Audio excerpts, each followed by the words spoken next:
votre magazine multiculturel Carrefour, qui vous donne un regard de la réalité des migrants et de la vie multiculturelle en Suisse. Aujourd'hui, nous parlerons de l'importance de l'apprentissage de la langue pour mieux nous intégrer et pour mieux comprendre la vie en Suisse. On a besoin de savoir maîtriser la langue dans toutes les situations. À l'école, à l'université, au travail, chez les médecins, à l'hôpital. Au quotidien, la langue est très importante. Il existe des organisations sociales et culturelles dont nous ne profitons pas à cause de notre méconnaissance. Nous avons aussi des droits et des obligations que nous ignorons. Et ce que nous vivons ici, il est important de connaître, de comprendre et de savoir de s'exprimer dans notre pays d'accueil. Mais cela ne signifie pas renoncer à notre culture d'origine et à notre langue maternelle.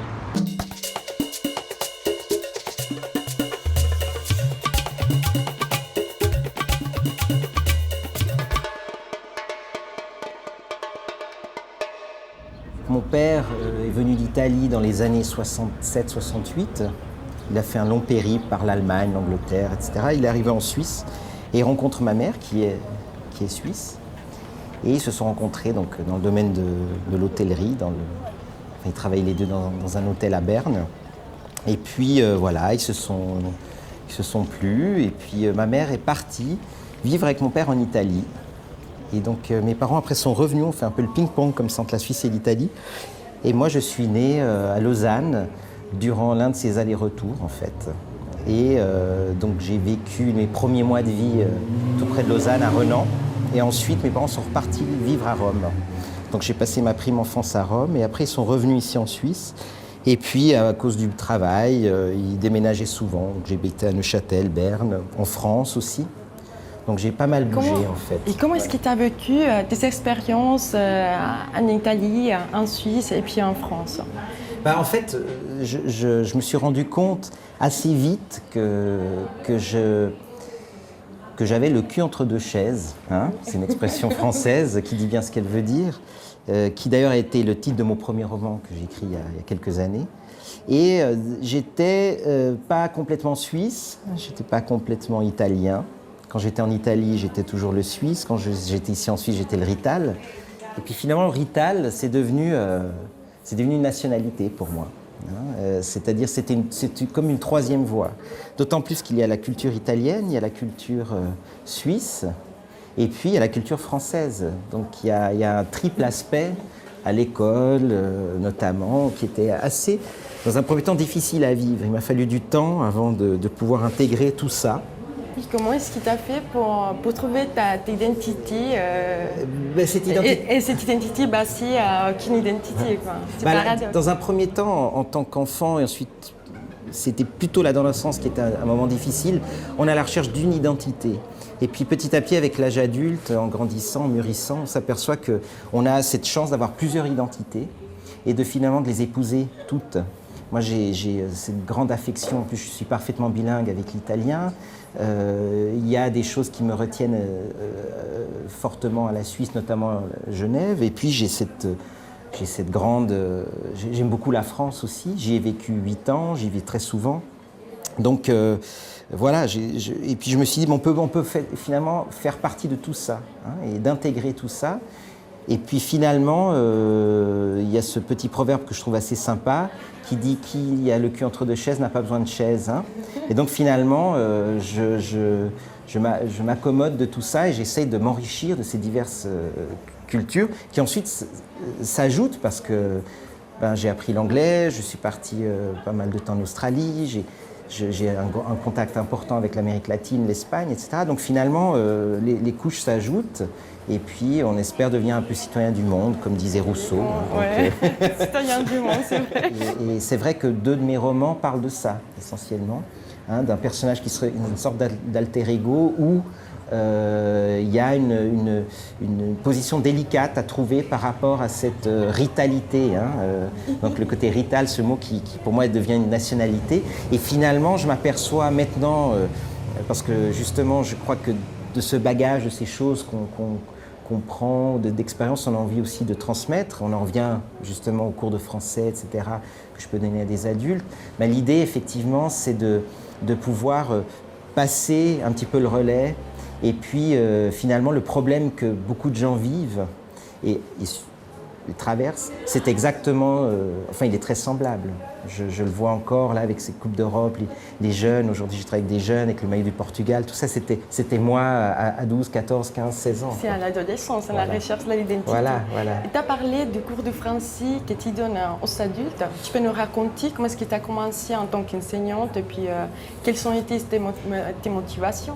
Alors, moi j'ai donné beaucoup de cours de français à toutes sortes de publics, on va dire, et puis depuis un certain temps, je travaille aussi avec des adultes, essentiellement, qui sont des migrants, qui sont dans des positions un peu délicates, et qui cherchent, à travers l'apprentissage du français, à s'intégrer.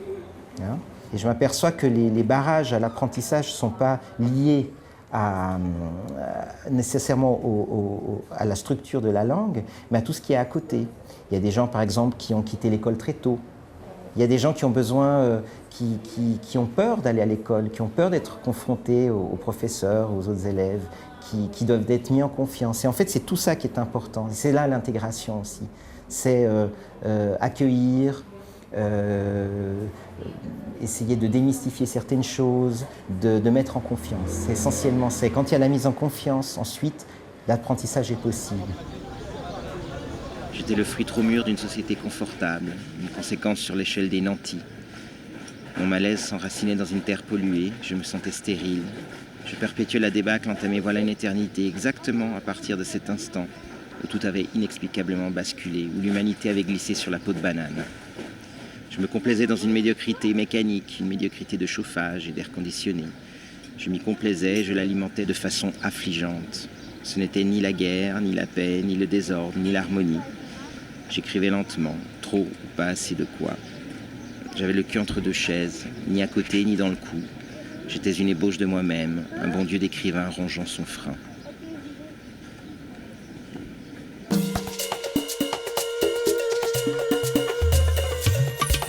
Je souhaite savoir si vous pensez que c'est important l'apprentissage de la langue, du français. Oh, très important.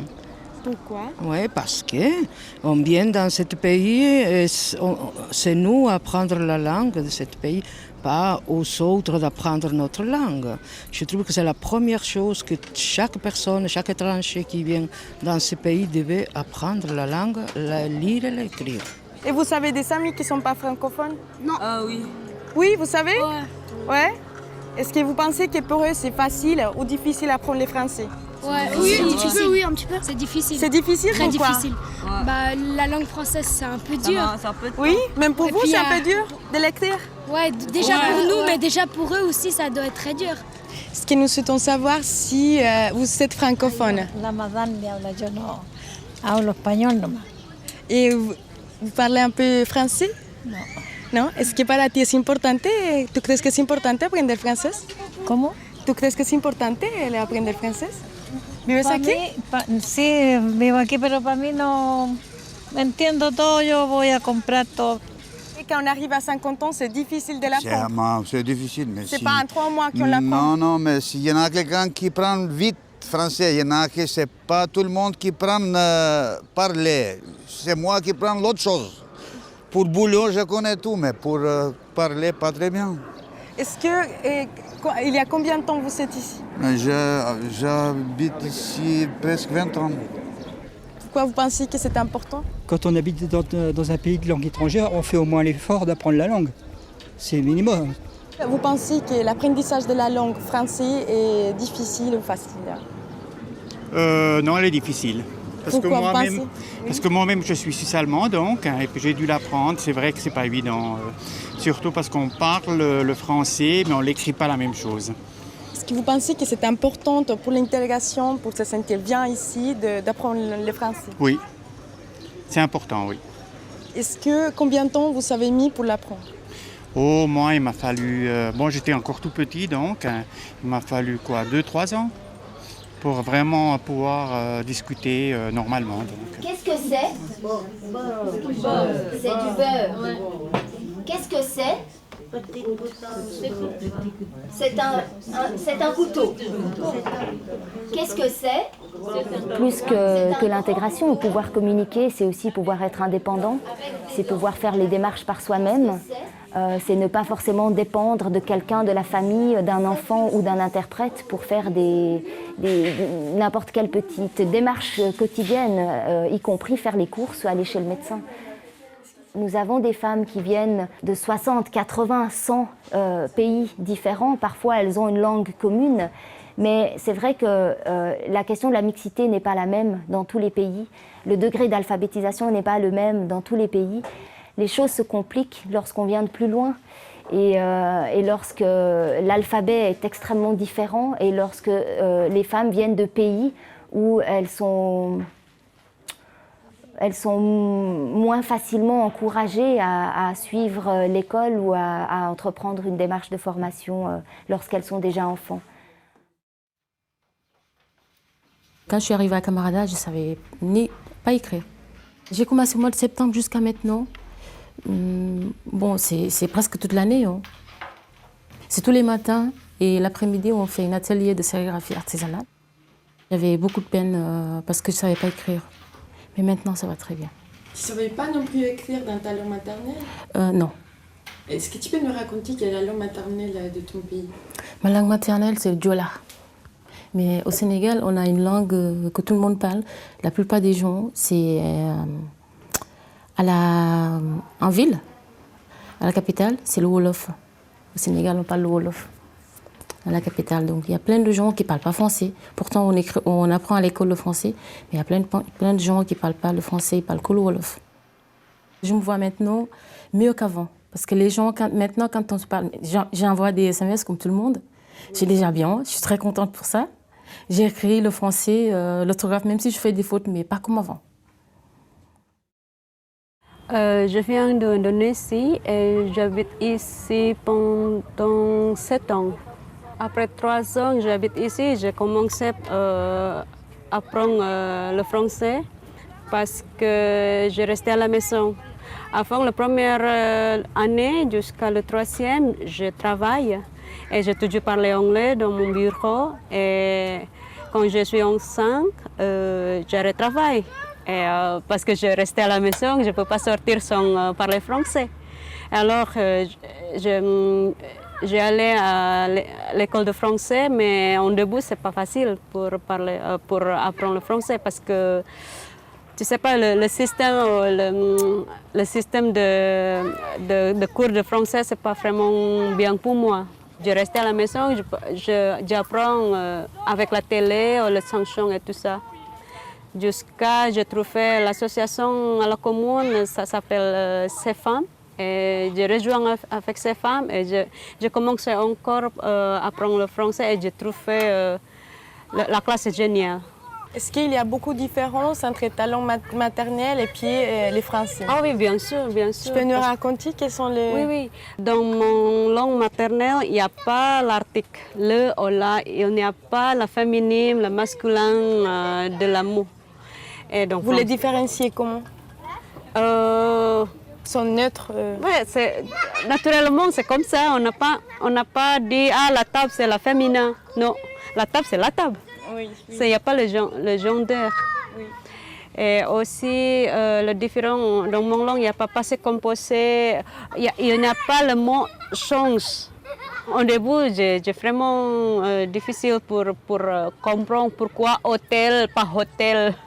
Comme ça, pourquoi regard par regarder. Il y a beaucoup d'alphabets qui parlent. Qui ont l'écrit et qui ne prononcent pas. Voilà. Juste pour terminer, est-ce que vous rêvez déjà en français? Non. Non? Ça, c'est automatiquement dans mon langue. Vous le faites dans votre langue? Voilà. Ok, merci. On dit 3 numéros ensemble, puis après 2 numéros ensemble, puis après 2 numéros ensemble. Pour favoriser les capacités d'apprentissage, il faut être en bonne santé, il faut avoir une disponibilité mentale, il ne faut pas avoir des soucis de quotidien, de se dire je vais être expulsée, je ne sais pas où se trouve mon mari qui a disparu lors d'un conflit, j'ai un enfant qui est resté au pays, je ne sais pas ce qu'il devient. Quand on est parasité par toutes sortes de soucis comme ça, on ne peut pas apprendre. Parce que l'intégration, pour moi, c'est un processus qui va dans les deux sens. Ce n'est pas une exigence qu'on doit avoir sur la personne migrante qui arrive. Si on ne lui donne pas la main, elle ne peut rien faire. Elle dépend de tellement de facteurs. Il ne suffit pas de parler la langue, parce qu'il y a plusieurs personnes qui peuvent être africaines, francophones ou même françaises et qui ne sont pas nécessairement intégrées alors qu'ils parlent correctement la langue. Je me pose toujours la question par rapport à l'autorisation de séjour liée à la compétence linguistique. Comment ça se passe concrètement au sein d'un couple, au sein d'une famille? Que se passe-t-il si au sein d'une famille, il y a tout d'un coup une mère ou un père qui n'a pas eu la chance de pouvoir aller à l'école, qui n'est pas scolarisé et qui n'arrive pas à apprendre à lire et écrire malgré un certain nombre de démarches d'alphabétisation, selon l'âge aussi. Parfois, c'est extrêmement difficile. Même si j'ai rencontré des personnes admirables qui ont appris à tenir un crayon à passer 50 ans, passer 60 ans. Mais qu'est-ce qu'on va faire alors? On expulse la femme? On laisse le mari et les enfants? Comment réagir au niveau vraiment concret? Parce qu'au niveau théorique, il y a une dimension impulsive qui peut être bonne, ça donne une bonne intention. Mais alors, il faut que ça suive. Au niveau de l'offre en cours de français, il faut dégager des moyens pour proposer des cours qui sont donnés dans des bonnes conditions par des professionnels, des cours de qualité et des cours qui sont reconnus. Être en sécurité par rapport à son droit de séjour, obtenir un permis plus stable peut être une motivation extraordinaire qui va favoriser l'entrée en formation. Mais si elle est vraiment, si elle est vraiment clairement dans une situation de contrainte et si la personne va suivre un cours sous la menace, au niveau de la motivation à apprendre en tant que formatrice, je dis que c'est une erreur. On n'apprend pas sous la contrainte. On apprend quand on est motivé et quand on a du plaisir à apprendre et qu'on en voit le sens. Si on exige des choses et qu'on n'ouvre pas des perspectives en parallèle, apprendre alors qu'on sait qu'on ne va pas trouver du travail, apprendre alors qu'on sait que la Suisse ne nous veut pas, il faut être cohérent.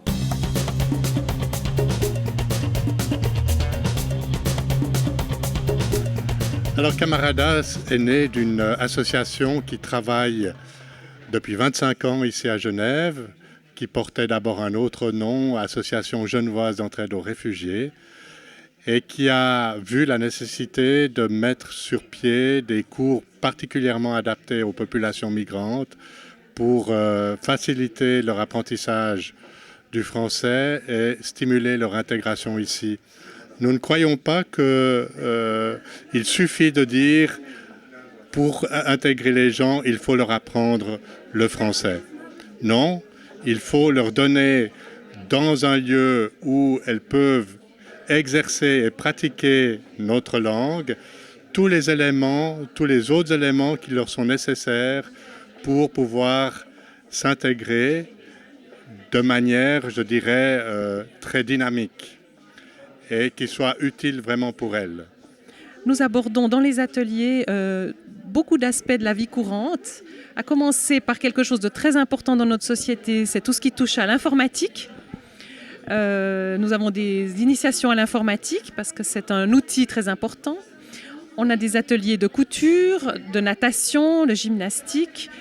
Tous ces ateliers sont complémentaires dans le sens que dans les ateliers, on apprend la coordination des mouvements, on apprend un tas de choses en plus de la compétence qui est dans l'atelier. Et bien sûr, c'est toujours des lieux de rencontre comme toutes les autres activités à Camarada. Et puis, un aspect très important dont on parle beaucoup, c'est l'insertion professionnelle. Alors, nous avons un programme d'insertion professionnelle qui est un petit peu la fin de parcours d'une femme à Camarada. Lorsqu'elle est prête à travailler, elle peut passer dans cet atelier et là, elle va faire un bilan de compétences, un curriculum vitae, faire de la recherche emploi.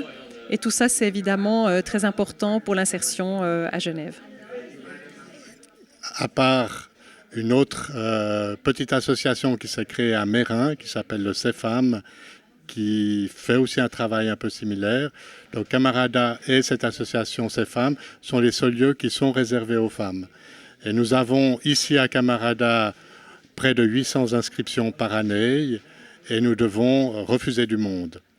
Donc nous avons prévu une nouvelle extension à partir de cet automne à Carouge pour l'une ou l'autre de nos activités. Mais bien sûr qu'il y a des besoins qui dépassent ce que nous pouvons offrir et nous essayons de voir avec les autres associations concernées dans le réseau et le bureau genevois de l'intégration comment on pourrait aussi répondre à tous ces besoins.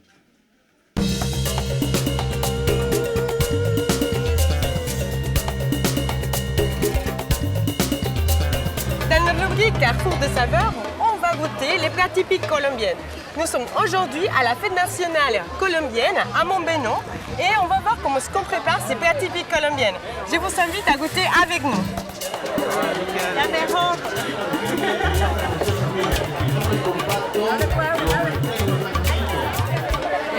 Ça, c'est les brochettes en colombien, normalement. C'est lechuzo, c'est à base de viande de porc, c'est les poivrons et puis les épices. Voilà. Et puis, à la fin, la pomme de terre. Et est-ce que tu peux nous expliquer qu'est-ce que c'est délicieux? Comment ça s'appelle? Ça, c'est l'empanada, c'est typique colombienne. Oui. C'est à base de farine de maïs. Dans l'intérieur, c'est guiso, nous dit guiso, c'est un mélange de viande et puis des oignons. De viande, de pommes de terre, les épices. Oui. Et puis voilà. Je peux juste goûter? Bien sûr. J'aimerais bien juste goûter une empanada. C'est délicieux, Nouria. Merci beaucoup. Merci. C'est délicieux.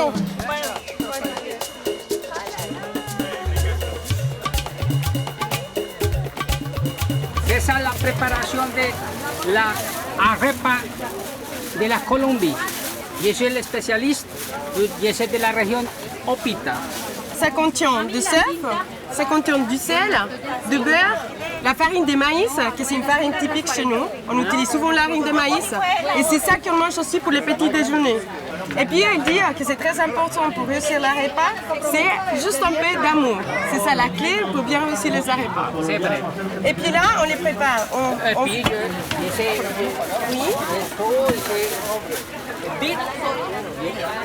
Et après? Comme ça.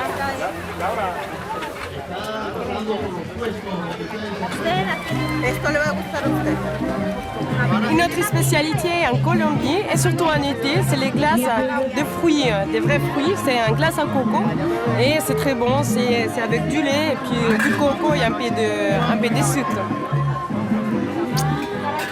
Et merci la langue, c'est bon. C'est délicieux.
C'est pas les pirogues qui doivent le dire, mais c'est Lucien.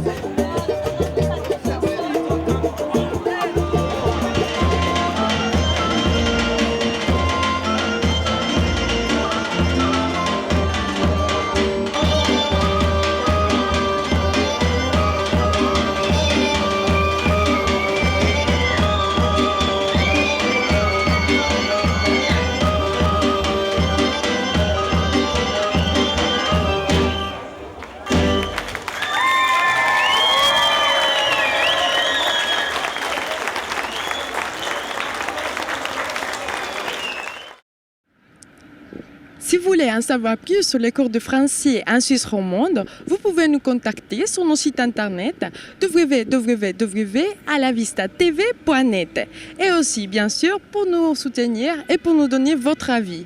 Les associations en Suisse romande ont la bienvenue pour nous envoyer leurs agendas des manifestations culturelles. Merci d'avoir resté avec nous et n'oubliez pas notre rendez-vous mensuel. À la prochaine et à la vista! Ça tient beaucoup aussi au lien sentimental. Par exemple, si toi tu parles avec ton mari en anglais, par exemple, pour toi c'est plus naturel de dire I love you que je t'aime, par exemple. Ouais. Ça vient plus d'ici. Et puis souvent on commence à arriver dans la langue qu'on sent. Tu vois? Jamais. Non? En anglais non plus? Non plus. Les jours que ça t'arrive, tu nous diras. Peut-être j'aime bien mon langue. Tu l'as vraiment au cœur.